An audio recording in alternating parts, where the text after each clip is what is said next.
thank you so much to everyone for joining. It's noon, so we can go ahead and get our program started as more people begin to trickle in. Hello, my name is Elise Manukian, and I wanted to welcome you to World Affairs, a forum for discussing global issues. Thank you so much for joining us for this important discussion inspired by the humanitarian crisis in Afghanistan about what we can do here in the Bay Area to support relief efforts. So we're going to ask everyone to keep their microphones and videos off while our speakers are presenting, but soon there will be time for you to join the discussion. You'll have a chance to turn on your video and share your questions or comments with our speakers, or put your questions in the chat and we will answer them. So I just wanted to tell you quickly about World Affairs, that this meeting is a part of a new vision for our organization to engage you, the audience, with tools to take action and be a part of real solutions. And I can think of no one better to provide us the information we need to make those decisions than the people here with us today. So without further ado, I'd like to introduce today's host, Sosan Osmani, the Vice President of the UC Berkeley Afghan Students Association. I will pass the mic off to you. Thank you so much, Elise. Hello, salam everyone. My name is Sosan. And as you may or may not know, the Bay Area, especially communities in the East Bay, is uniquely connected to Afghanistan as a home away from home, as one of the largest Afghan diasporas in the United States. And as a result of the Taliban takeover, thousands upon thousands of Afghans have been displaced. Many left without bare necessities, and others have been fleeing as refugees to start their new life from scratch. So although the crisis in Afghanistan and the Afghan people weigh heavy on our hearts and our minds, I thank you all for joining this town hall today and seeking ways to help our community. I'm going to start off by introducing our panel. We have the lovely NorCal ASAs joining us today. We have UC Davis, President Audis Razaki joining us, as well as the president from Sac States ASA, Jamal Nateem, who's also a representative from UAA, the United Afghan Association, and SJSU's ASA. We also have the Roots of Peace founder, Heidi Kohn, calling all the way from Istanbul. Thank you so much for joining us. And the Roots of Peace Afghan Women's Director, Bibi Kausar Amini, as well as Halima Kazim and Edith Kinney from SJSU, our AROC organizer, Nora, and our AROC legal, Layla. So I'm going to invite each of these groups to introduce themselves, tell us about their organization, speak about their work, and explain to you guys what you can do in the Bay Area to help out. We'll start with Heidi Kohn, if you don't mind, the Roots of Peace founder, since it's quite late in Istanbul. And after this introductory session, we'll take questions at the very end towards all of our panelists. I'll pass it off to you, Heidi. Thank you.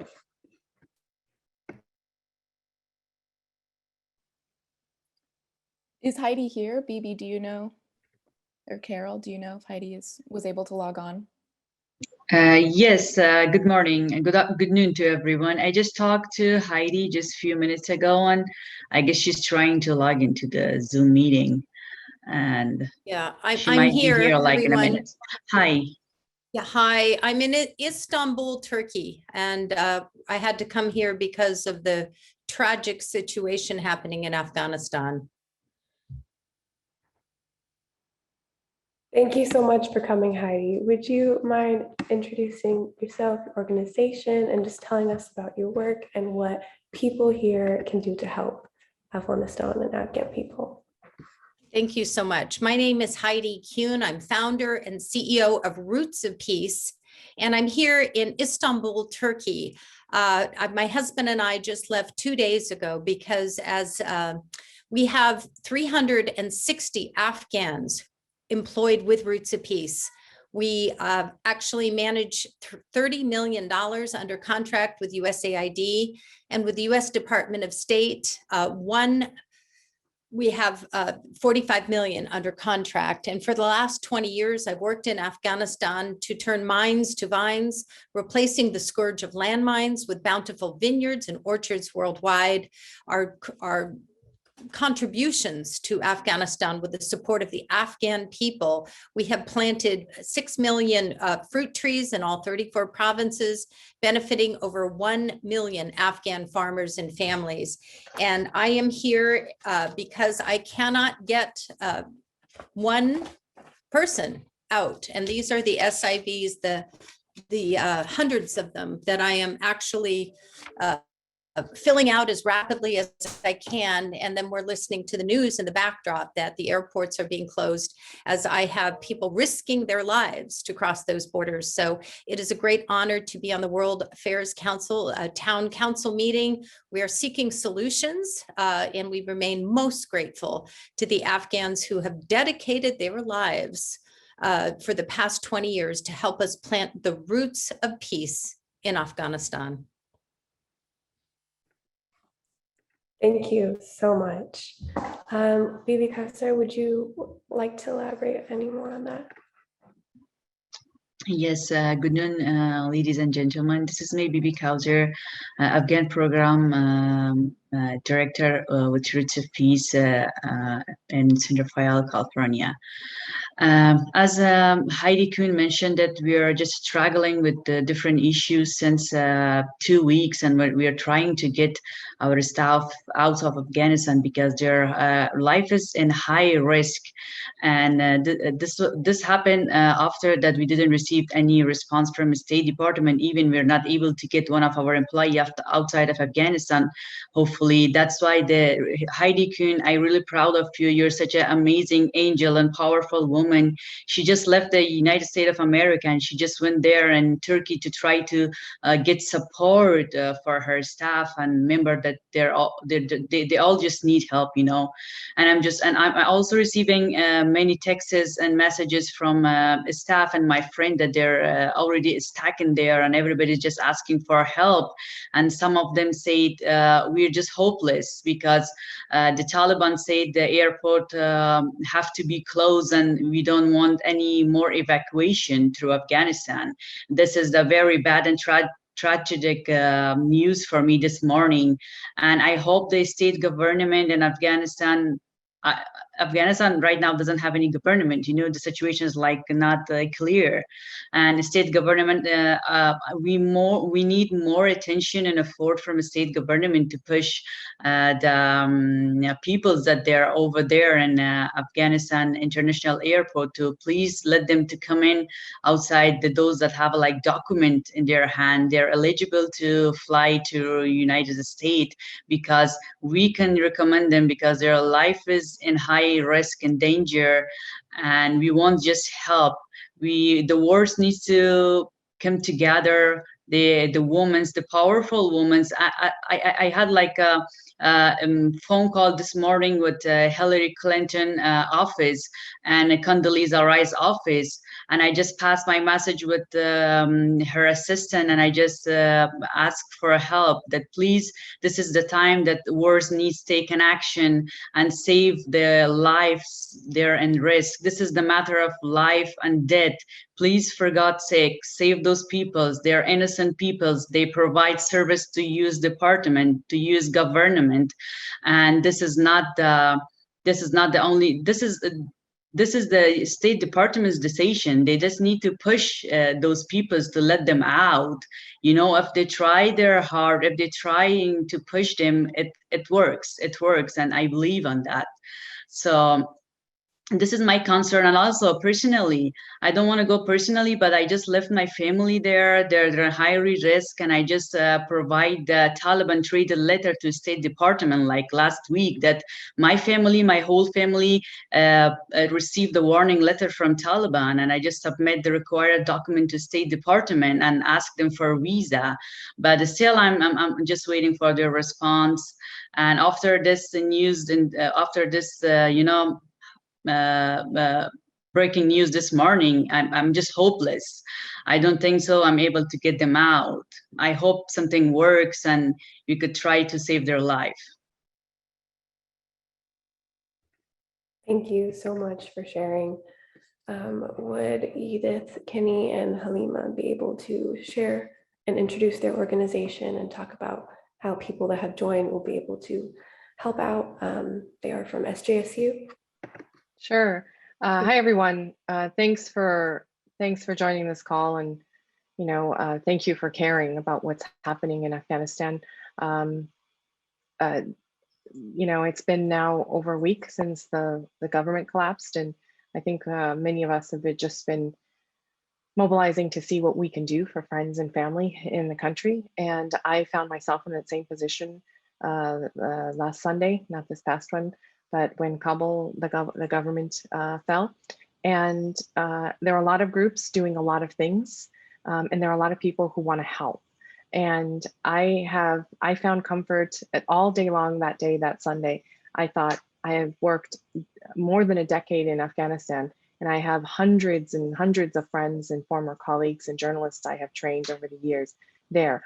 What can I do? And so focusing the help, trying to create ways that others can help has been important. So between the San Jose State University Human Rights Institute, that my colleague Edith Kinney and I are part of the core faculty, and the UC Berkeley Human Rights Center, we came up with an action or a project to help scholars at risk. We are helping professors, journalists, activists, trying to flee the country and don't have links to other organizations. We have created a network of universities all over the country, and Edie can talk more about that, that are willing to help. But what can you all do as people who care? We have an intake form for ways that you can tell us that you can help, because we are on the first steps of trying to evacuate people and get them safely to third countries. We could use help from immigration attorneys. We can use help from the public when people arrive. I'm going to put our links in the chat. One is our crowdfunding campaign, and we've exceeded what we thought would have been our goal, but now we're seeing that the costs are going up. The applications are coming in, and we've exceeded it. We still need to fundraise for more, and we have an intake form for ways you can help. So locally, could you house a scholar? Could you help us house a scholar and their family? Could you donate household or in-kind, make in-kind donations? There are a lot of different ways. Could you help with language or transportation? So when refugee families arrive, they don't have anything. They need help going to get IDs. They need help getting utilities set up. They need help being housed. They need help in a lot of different ways. So I'm going to put the intake form and our crowdfunding campaign in the chat. And Edie, would you like to add? Edie, you're muted. Sorry. Typical. Thank you for the opportunity to speak with y'all today. I really appreciate everyone's energies on this. One thing that we need right now, as part of the university, we know that spreading ideas about critical thinking and democracy and human rights can put a target on people who worked with us as colleagues in trying to kind of forge a new direction in Afghanistan. And it's incumbent on our universities now to step up and to provide host placements. One of the things that we have a lot of people interested in doing this, but of course, universities are often strapped for funding, or at the CSU, the California State University System, our budgets are in flux and determined by legislative wrangling. So what we could use right now are sponsorships. So people could sponsor a scholar and we could get a visa for them if we could find a way to have sponsor a visiting scholar at risk. So if you're in the university system, or you're in a library or in a museum, you can apply for a J1 visa. And just getting a letter of invitation in people's hands right now would be a great boon. If you have a funded position that you could provide financial support to verify that there will be communities ready to take our refugee colleagues, that would be the hugest barrier that we could get over right now.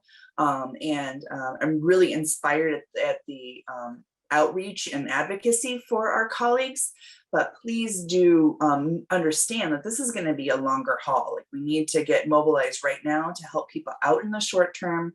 And then we need to keep pressure. Everyone can pressure and lobby their electeds to relax the right to, or the intent to return on the J1 visa, so we could get scholars in safe harbors. And we look forward to collaborating with groups who are eager to learn more about what they could do at their university. And if you have a funded position, please do reach out to me directly. My email is edith.kinney, Kinney at sjsu.edu. And we would greatly appreciate your help. Halima, could you type that? I'm on a different format right now. I can't type. Yes, I'll put that in. And I just wanted to address one more thing before we move on to, I know there are others. Some have told us, some people wonder, well, why are we helping what we would call elite when there are so many Afghans to help all over Afghanistan? And I completely understand that concern. We are helping ones that, because of the work that they do, the scholarly work or the activism that they do, they are in danger because their work is public. And so when you are a scholar or an activist, you are a public individual. And this issue is very dear to my heart because I was born in Kabul before the 1978 coup. My father was a professor of economics at Kabul University. And he was swept by the communist regime from the university just months after the coup. And he spent 1.5 to 2 years being tortured and imprisoned in Pulchaki prison. This is our history. I want these scholars to come here and spend time at universities to offer their experiences to our universities, help our communities grow, but also document our histories. We can't lose the history, the knowledge that comes from people who have dedicated their lives to this kind of public scholarly and activist work. So I just wanted to address that. Thank you so much. Next, could we have Nora and Layla, our representatives from AROC? Yeah, so thank you all for having us. So I wanted to talk a little bit about what AROC is, and then I'll pass it over to Layla so she can talk about our legal services. But AROC is basically a grassroots organization in San Francisco that serves the Arab community mainly, but we also serve Muslim communities more broadly. So one of our lawyers is Afghan. But basically, one of the takeaways I want people on this call, especially young Afghans, is to really put political pressure on their elected officials. Show up to the protest happening this Saturday. It's very important. I know there's a lot of people with defeatist mindsets on social media saying this will not do anything, but it does.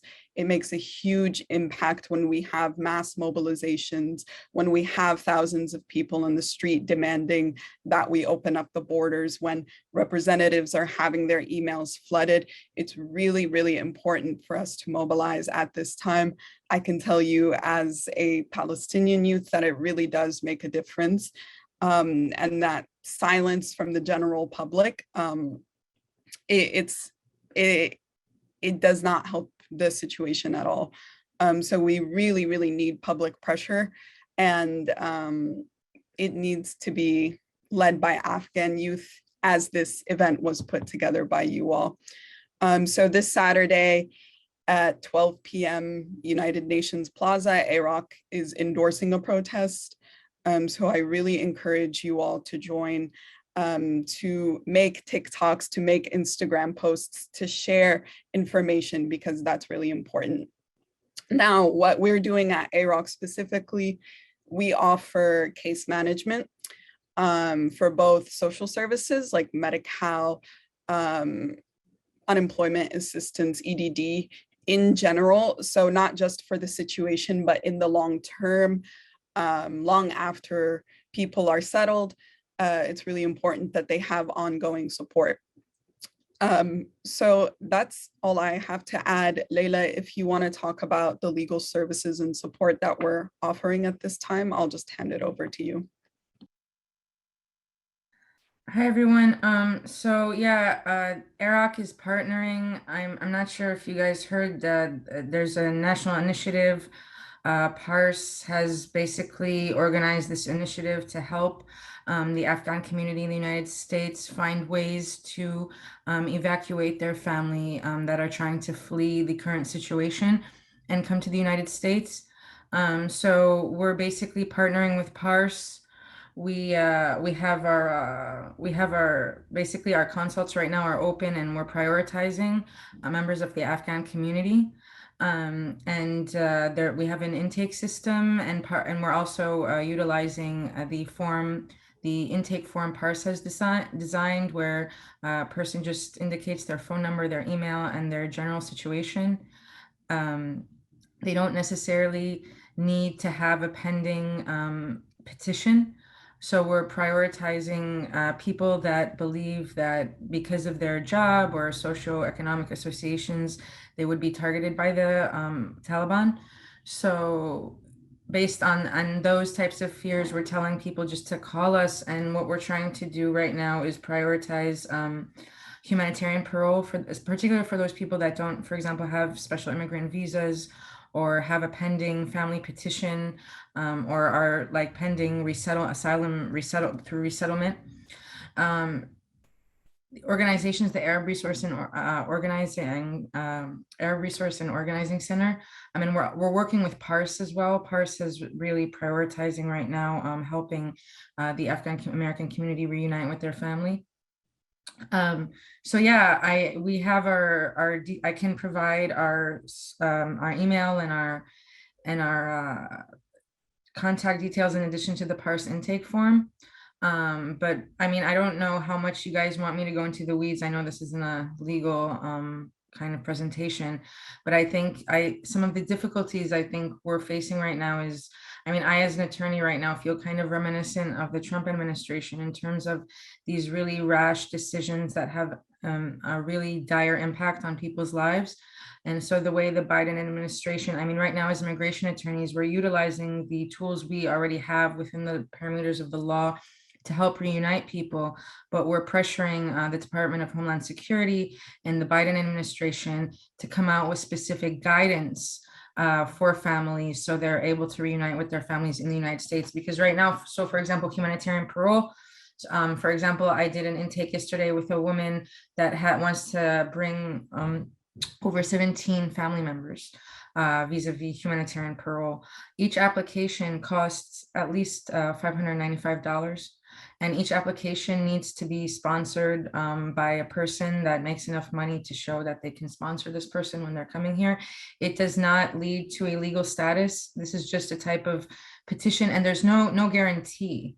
So this woman is going to be paying thousands of dollars, loaning money from who knows where in order to get her family out of this really precarious situation.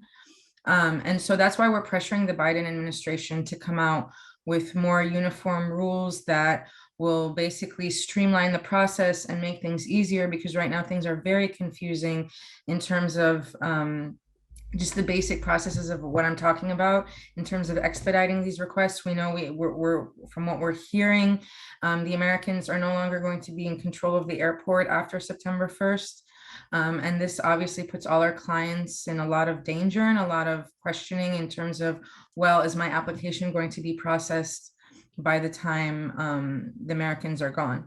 So yeah, there's a lot of question marks, a lot of fear. And so we're hoping the Biden administration comes out with some clear guidance, allows people, for example, to apply for family members, and they don't have to, for example, pay $595 per individual, as opposed to, for example, making it per family, $595 per packets per families, and basically making it more lenient and immediate, so that, for example, we can file online as opposed to filing paper-based snail mail, because that's what we're using right now. And it's not at all a suitable situation for people that have less than basically a week to leave the country, or have a week to find a way to leave the country. So yeah, but basically, if you know anyone that is impacted, that has family in Afghanistan, that is trying to get out of Afghanistan, it's all right if they're not a U.S. citizen or green card holder. It's okay even if they're on pending asylum. Just have them contact us, and we'll do an intake with them and see if there's any appropriate ways to basically reunite them with their family. Right now, I don't know, we don't have a specific effort, but I know generally, if you know any families right now, they're looking for organizations, for mosques. You can sponsor a person on humanitarian parole as an organization, as a mosque, as a religious group, as a charity. So that's why I encourage people, if you have resources, to get in touch with PARS, to get in touch with us, because we might need families that need sponsorship, that need assistance with fees. I know individual attorneys are encouraging clients to come up with GoFundMes, go to their community. So these are all different types of efforts you guys can tap into. And if you have any questions, I mean, right now, I don't think there's a question regarding reducing the craziness at Kabul airport. I mean, it's pretty, I don't know if there's anything within our power or our immediate control. But I think the most important thing is making sure that the guidance the government sends to clients is correct. I know they were sending them confusing information as to which gate they should go to at the airport. So these are like just different ways of coordinating directions and making sure that people find a safe way. But as you guys have seen on the news, and I'm sure you're hearing from your family, it's a horrible situation right now at the airport. And I will link the PARS intake form as well. And if you have any other questions, oh, there we go. Nora linked the PARS intake form. So those are our contact details. That's our phone number, our email, and then an intake form for those that are more tech savvy. If you're not so tech savvy, then feel free to call us. We have language capabilities. As Nora was saying, one of our attorneys is Afghan. I think I'll follow up with you guys on the funding. Thank you so much for the person that offered. I'll talk to PARS and see if we can come up with a kind of a more systematic, coordinated effort in terms of funding applications. I think a lot of people would be happy to hear about that. So I will definitely follow up with. Thank you. Next, we're going to move on to the NorCal ASAs and UAA. Jamal and Otis, if you guys would like to speak real quick. Yeah, I can go ahead. So my name is Otis Razaki. I am the president of the Afghan Student Association at UC Davis.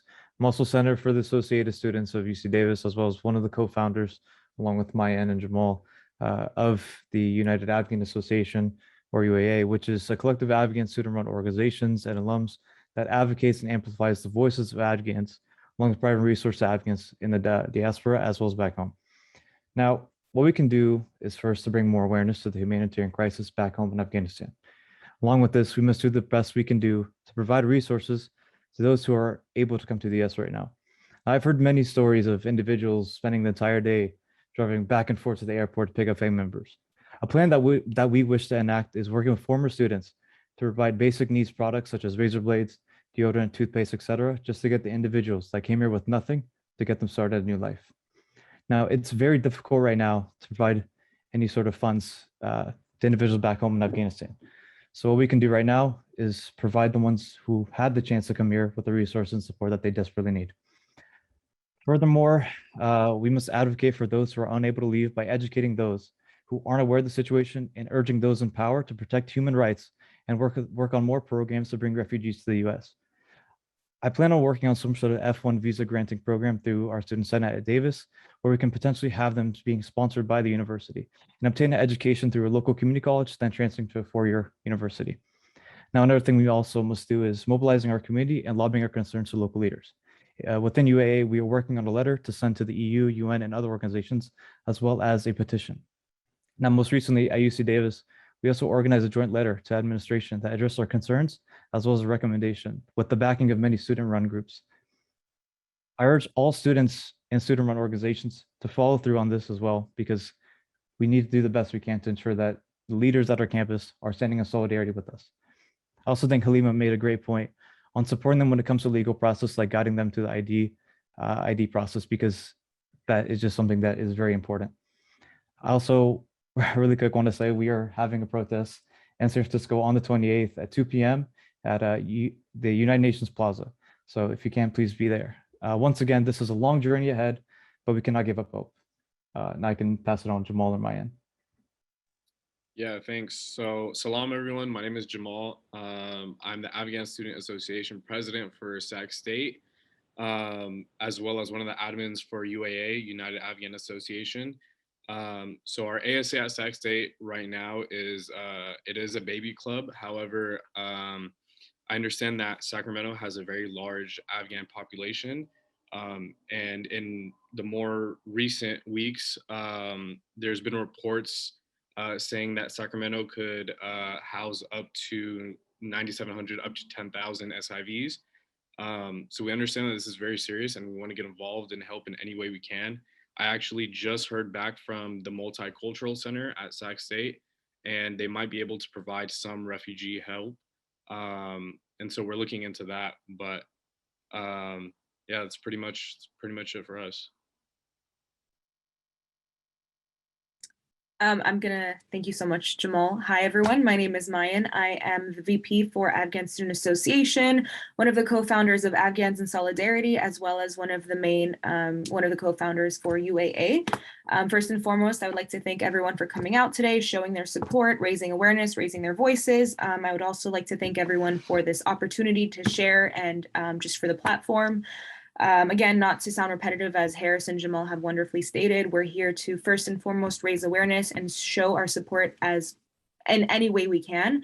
As of right now, the best way is to educate people who are not as aware of what's going on. And that includes letting them know about our history, what's going on right now, and how they can help. Those are the three main points that we're trying to emphasize at the moment.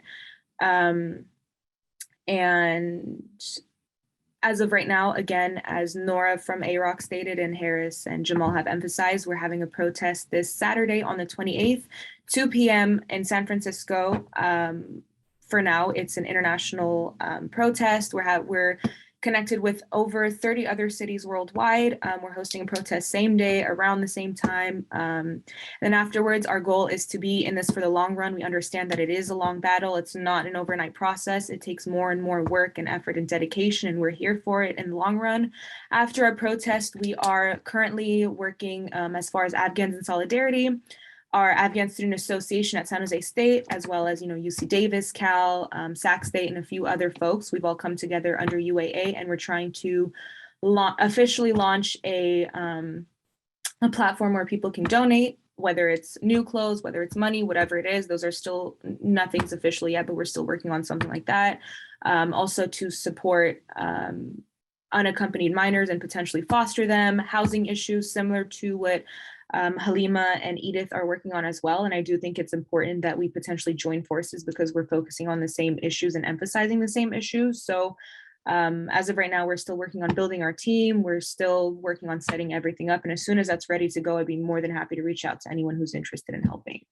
Thank you for your time and thank you for your support. Thank you so much for sharing. Just a great question was asked. Could speakers please be sure to drop their emails into the chat so we can follow up? So if y'all wouldn't mind doing that, that would be amazing. We have two more before we move on to questions. First, we have Zahra Haji from Senator Padilla's office. Would you like to speak, Zahra? Can you all hear me? Yes.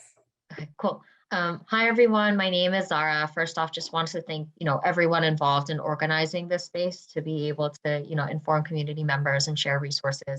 I wear a lot of, different hats in, supporting Sewana community members in the Bay Area, but here today in my capacity as Bay Area field representative for Senator Padilla. So our office is based out of San Francisco, but I cover everything from Solano to Santa Cruz County.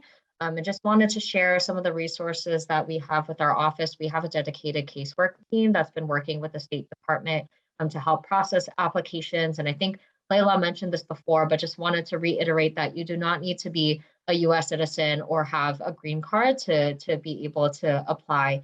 So we're just going to share a couple of resources in the chat. We have a dedicated resources page for those who need to apply, as well as a dedicated email for casework assistance. We're also looking to actively partner with any community organizations in the area that are helping provide resources and want to be in support in any way that we can. So I'm going to drop my email into the chat as well. So feel free to reach out to me if you have any questions or want to share resources and just want to be able to actively collaborate and partner with you all. Thank you so much. Thank you. And next we have a representative from Article 26, Backpack Afghanistan. Hi, everybody. My name is Alina Rahman. I am the team leader for the Afghanistan section of the Article 26 Backpack Project in partnership with UC Davis Global Affairs and the Human Rights Department.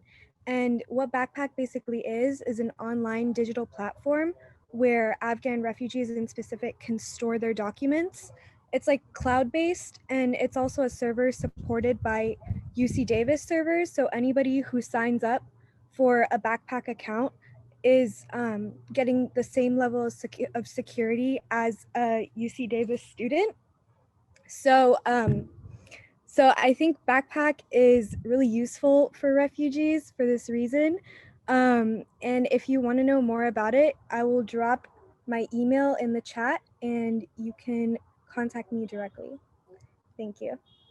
Thank you. Okay, now we're going to move on to our question and answer portion. You all are welcome to raise your hands and I will call on you accordingly, or you can drop your question in chat and I can read them off. I'm going to read one of the earlier questions that were asked, and any of the organizations here can answer as they seem fit. One of the questions was, is there a place where we can donate home furnishings, clothing, school supplies, or the displaced people?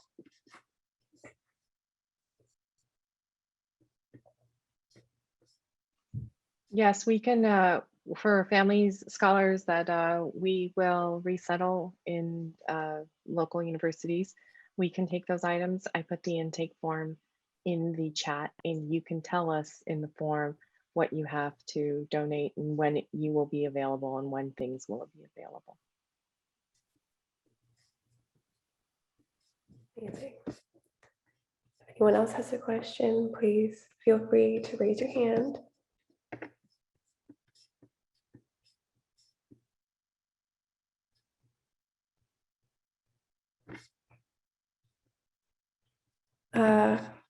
All right, let's do, I don't know if I can unmute you all. Oh, let's go with Arash, I believe. You can unmute yourself. Salam, everyone. I was just wondering, I speak Farsi and I kind of just learned to read and write several years ago. So I was wondering how I can help with that. And yeah, I'm from UC Hastings. I don't know if anyone else is from here, but I'm certainly interested in helping organize here. So please do let me know. Thank you. And another quick update. World Affairs will be sending an email out to all of the town hall participants today, just summarizing all of the information and contacts, just so you all have that information. Gadi from iPhone. Hi, can you hear me okay? Yes, thank you. Wonderful. I also have the question about donating furnishings, because we did a very large collection here on the last week, and we were donating it to Jewish Family and Children's Service. They are totally full. They were overwhelmed with donations. So we have a huge amount of household goods and so on. So if you could share that information, if the World Affairs could share that information, that would be great. The second question is, can a church or a synagogue actually sponsor a immigrant to come, refugee to come in? There's a path for SIVs and there's a path for family reunification.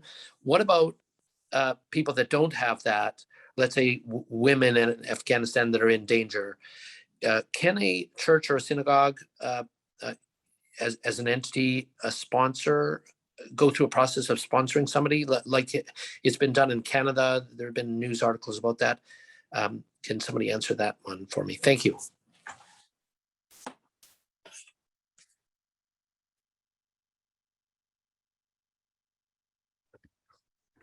Thank you so much for your question. Do any of our panelists or anybody participating have an answer to that?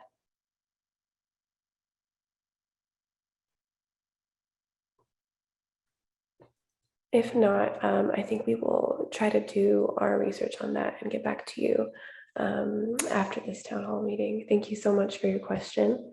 Sadia Mohammadi. Hi, everyone. I'm Sadia. I just wanted to jump in because I heard somebody say that they speak Farsi. I am currently working with Contact in the military. It started as an ask to get translators for the Wisconsin location. It was at Fort McCoy where there were like 10,000 refugees that came in and they didn't have enough people.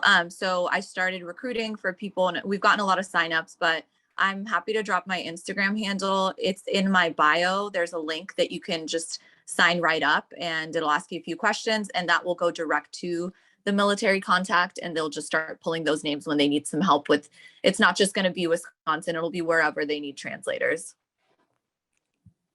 Thank you, Sadia John. And we also have a question from Joanne in the chat. Is there any way to assist with safe passage for people from other parts of Afghanistan to Kabul and from Kabul to the airport? Can you repeat that? The question is there any way to assist with safe passage for people from other parts of Afghanistan to Kabul and from Kabul to the airport? So one thing that I would like to point out is we've been vetting these pop-up contractors and in former military and even now Afghan groups that are offering to transport people from different places around the country and from Kabul city into the airport, which the airport is pretty much right inside the city. And so it's not very far. And I have to caution against that because from afar, without properly vetting services, we can't make recommendations. And that's increasing every day. So that's something that's difficult. We've also tried sending money, but the banks are not working. And so we can't get money to people. And people are starting to get desperate and paying bribes to all sorts of groups to transport them to Kabul and from different places to Kabul airport. So that situation is pretty fluid and really hard to do much from here without sources in the military and the State Department. May I say something? This Heidi Kuhn. We have been working actively for the past 10 days since the fall of Kabul. Again, we have 360 Afghan employees that we make payroll to from Bank of Marin and San Rafael. And we haven't, as I said, been able to get one Afghan out of the country, but we do have an asset, and that is the trucks and the vehicles and the knowledge and the transportation. We had a fundraiser, we raised $27,000, and that went to the IDPs, the internally displaced people, the Afghans who are refugees in their own homeland.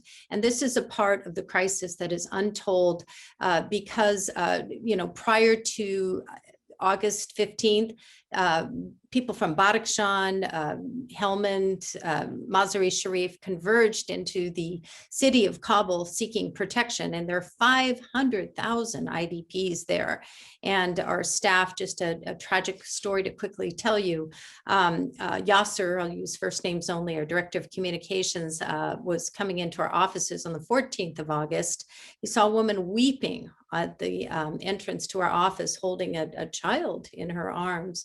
And he stopped and said, "What may I do to help you?" And she looked up with the saddest eyes and said, "My baby has just died in my arms. I came from Badakhshan. I've had no milk for 3 days." So she didn't know where to bury the child. I mean, these are tough stories. Walked into our offices, with a child, Yasser, and our team, who is, again, paid on a nonprofit salary, converged and raised $500 and gave it back to Yasser and said, "Go out in the streets and help provide milk for the other mothers. And I can't tell you all the humanitarian crisis that is not even reported, because we have our kaleidoscope focused at the lens of the camera just on the airport, and the humanitarian crisis that is happening on the roads leading to Kabul is just unspeakable. So, we are mobilizing our resources to provide tents, to provide blankets, to provide food, to provide water, because all the banks are closed right now, the supermarkets are closed, and this is a catastrophic humanitarian crisis. Now, Roots of Peace is somehow, because we've been embedded there for 20 years, managing the harvest. This nature doesn't wait for peace treaties to be signed.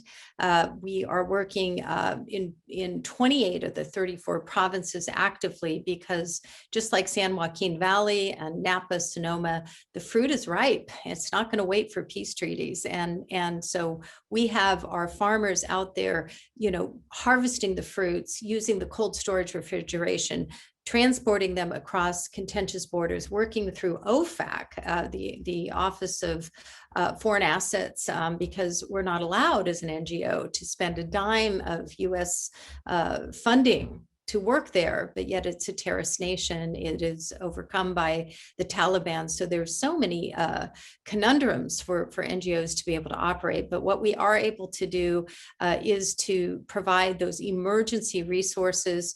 Again, the funding, I'm not asking for Roots Peace. I'm begging, actually, because we are able to get those boots on the ground. We're looking at collaborations with the Mormon Church in Utah. They had a big fundraiser, and we're looking to all of you on the line how we can collaborate, not just take this town meeting. My email's heidi@rootsofpeace.org. I'd love to follow up with this incredible World Affairs Council forum to see how we can work in collaboration, not competition. This is it's humanitarian crisis. And I am here again flew just 2 days ago with my husband overnight to Istanbul, Turkey. I'm closer to Afghanistan. I'm scheduling meetings with anyone I can speak to. And it's heartbreaking just to hear a couple hours ago that the airports are going to be closed by Friday. I've written a letter to Nancy Pelosi today, happy to share it with anybody, but just begging our administration to hold the window open beyond August 31st, unless anybody has some superpower to get all the deserving women, especially the women who are at risk, out of Afghanistan. Wheels up. It's a stain on the moral obligation that we made to the Afghan people if we do not deliver on the promises that we made. So collaboration, not competition. Rootsofpeace.org, and something we can all do when you're having the protests and things. 63 years old. I know enough to be dangerous about social media, but I know if an ice bucket campaign can change the world, we're calling upon #RootsOfPeace, plant a seed, plant a flower, plant a garden, #Roots of Peace and solidarity for the Afghan people. So, game on, plant peace in Afghanistan right now. The harvest of hope is potentially at the future. And I do not want to see even furthermore fruits rotted in the fields in a country that's 80% dependent upon agriculture. That's the demographics of Afghanistan. Thank you so much, Heidi, for your response and for your efforts. Would any of our other panelists or anybody else want to add on to that before we move on to the next question? All right. If not, I will take the question from Daisy. Hi, everyone. My name is Daisy.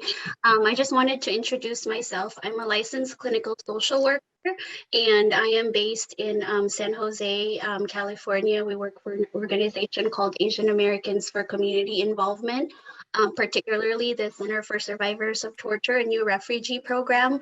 And we just wanted to share that, we have a team of licensed clinical social workers and licensed marriage and family therapists, and also a group of psychology doctoral interns who are able to provide and support for the mental health needs and also address the trauma that everyone is going through right now. We have families that are here currently that are just going through a lot of hardships also. So we're here to support. We have a group of case managers that speak Farsi and Dari, and we primarily help with, taking them to get their social security numbers or any of the needs that they might have to help them adjust. And we're based in Santa Clara County. I can put my email address on the chat box if anyone wants to collaborate. Thank you so much, Daisy. We have a question in the chat saying, is there a need for medical resources for incoming refugees? And how can Afghans in the medical community be of help?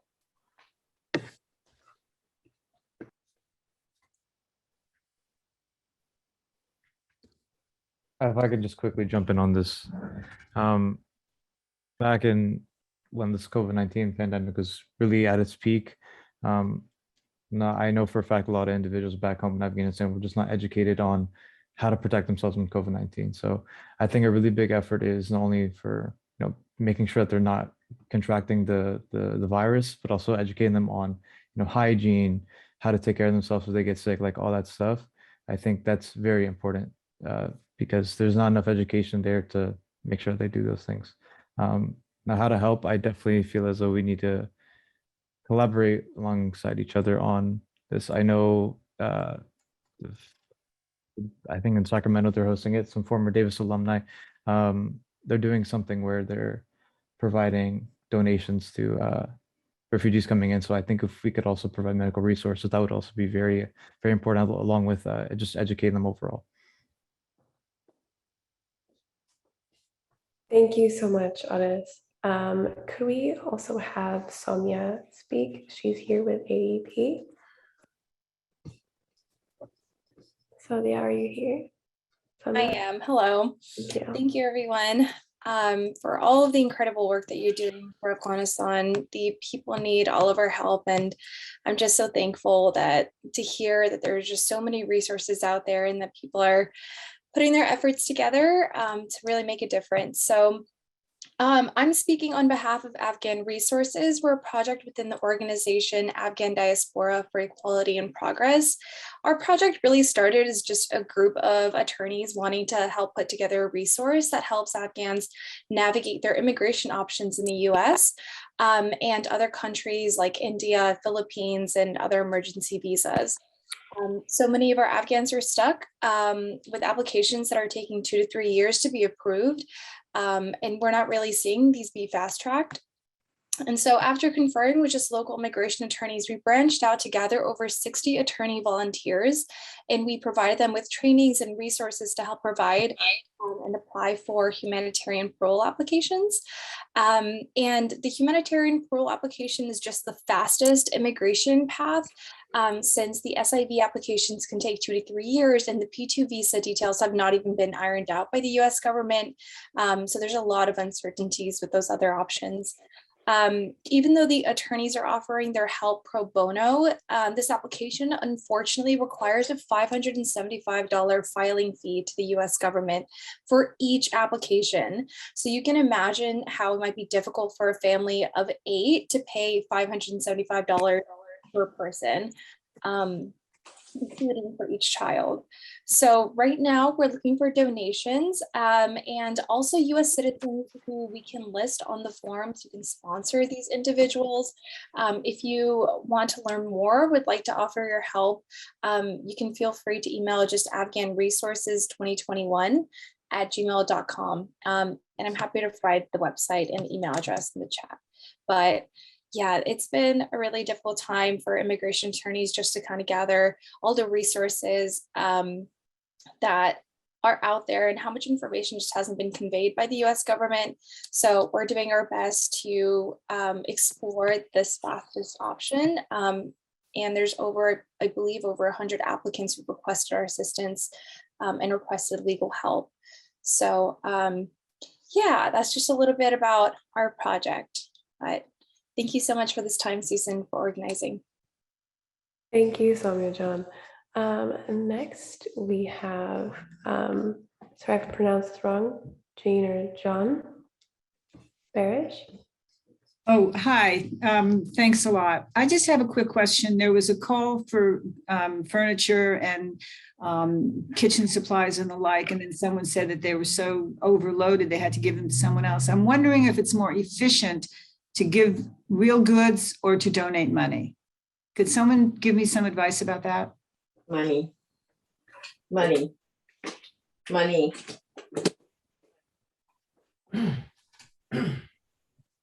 Thank you. Would any of our other panelists like to elaborate on that?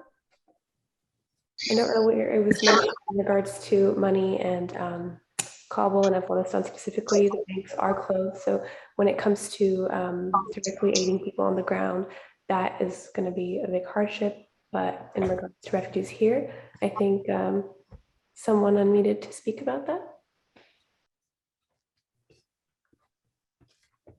Vivi, did you want to add anything?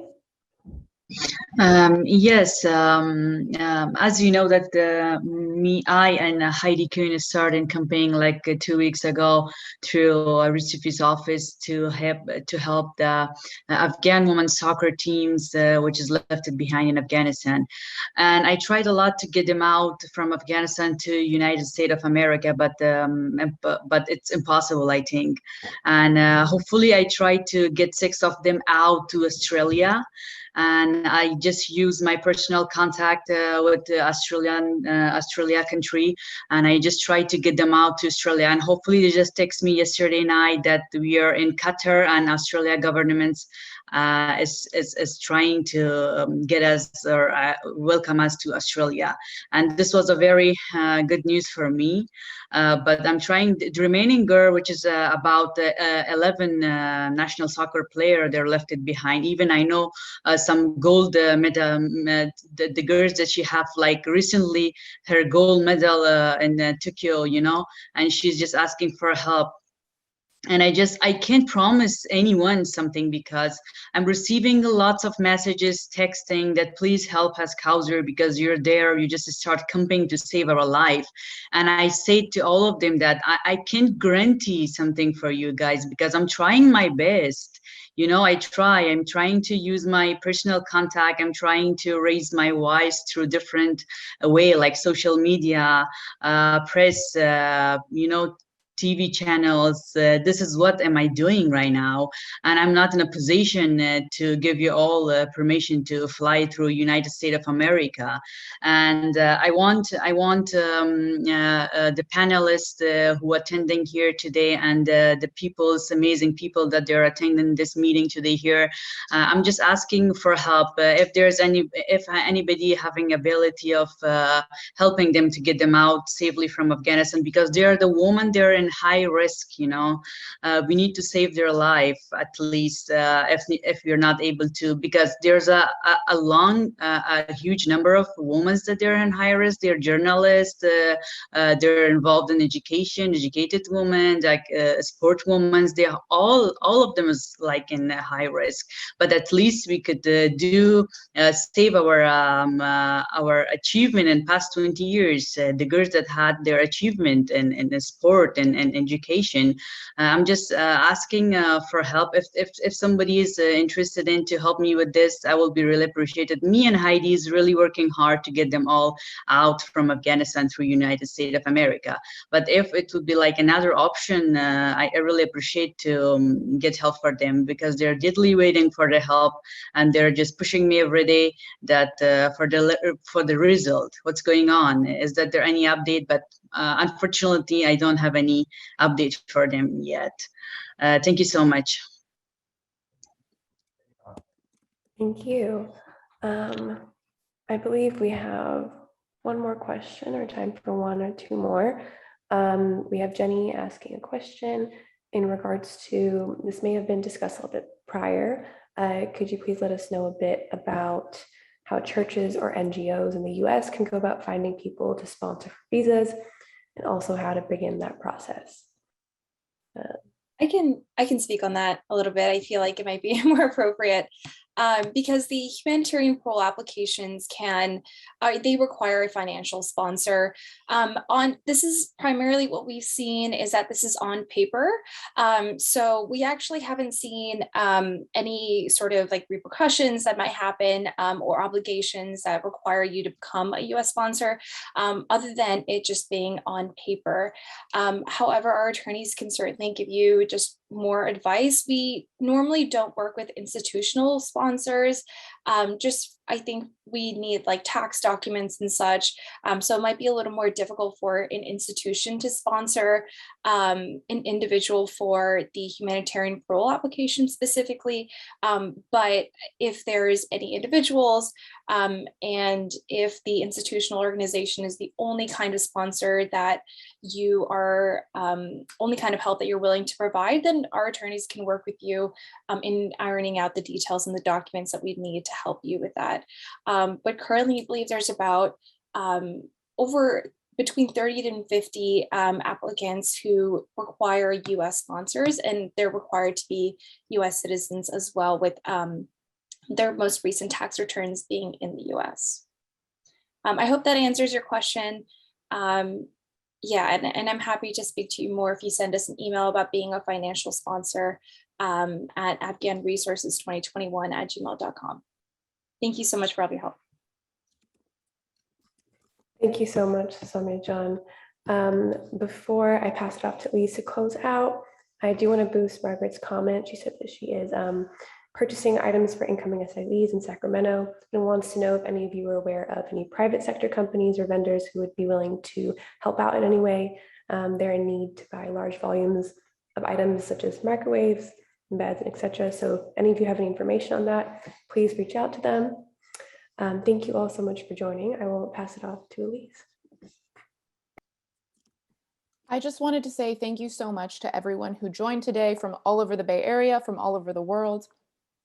Thank you to everyone who spoke and shared resources, to everyone who asked a question. Just wanted to let you know that everyone who registered through our Zoom, please check your inboxes, where we've compiled a list of all of the resources, email addresses, hashtags, places to donate. We've compiled all that information and we'll be sharing it with you.